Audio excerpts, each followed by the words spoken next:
আসসালামু আলাইকুম এভরিওয়ান, সবাই কেমন আছেন? আশা করি ভালো আছেন। আর আমিও ভালো আছি। ঈদের আনন্দটা ভাগাভাগি করার জন্য আমাদের পাশের গ্রামের নৌপাড়া ঈদ উৎসবের আয়োজন করে। এই ঈদ উৎসবে তারা অনেক কিছুর আয়োজন করেছিল, যেমন খেলাধুলা, বয়স্কদের হাড়ি ভাঙ্গা খেলাধুলা, তারপর ছেলেদের মেয়েদের খেলাধুলা, এগুলোর আয়োজন করেছিল। তো আমরা এখন সেগুলোই দেখব, তারা কি কি খেলার আয়োজন করেছিল এবং কিভাবে কি খেলেছিল, এগুলোই আমরা দেখব। তো দেখতে থাকুন আপনারা।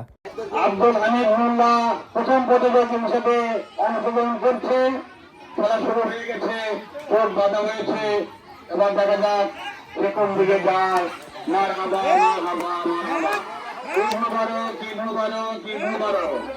সুন্দর খেলা অংশগ্রহণ করবেন, তাদের সকলের দিকটা গঠন করে বলছি চমৎকার ভঙ্গিতে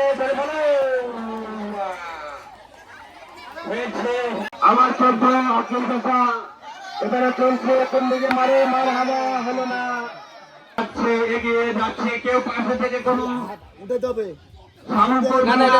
শব্দ করবেন না, চলে যাক। তাছাড়া তো মারতে পারবে না, যদি হাত দিয়ে লাড়াচাড়া না দেয় তাহলে তো মারতে পারবে না। আমাদের প্রতিযোগী দলে যাচ্ছে, দেখে যাক কি হয়। মার হাবা মার হাবা মার হাবা, ইজনে মারক ইজনে মারক ইজনে মারক, চলছে ভাবে যাত্রা বাড়ি। হায় হায় কি চমৎকার ভঙ্গিতে খেলা চলছে, দেখা যাক কি হয়। চমৎকার।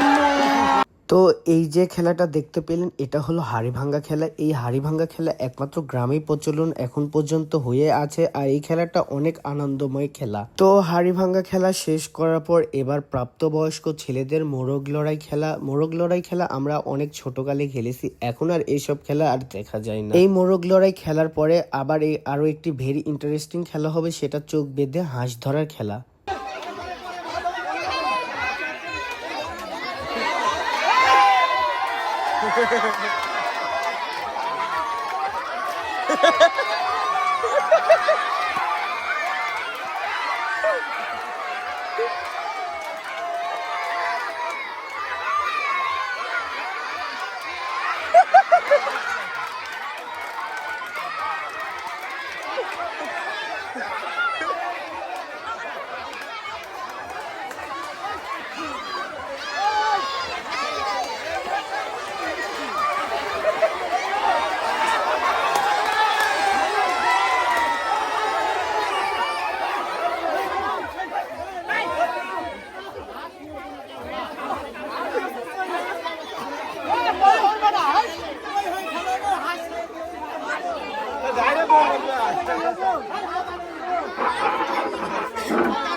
আসলে এই খেলাটা অনেক মজা লেগেছে, অনেক মজার একটা খেলা। আর এরপরে ছোট বাচ্চাদের দৌড় হয়, দৌড় খেলা শেষে খেলা শেষ হয়ে যায়। আজকের ভিডিও আমার এখানে শেষ। ভালো থাকবেন, আল্লাহ হাফিজ।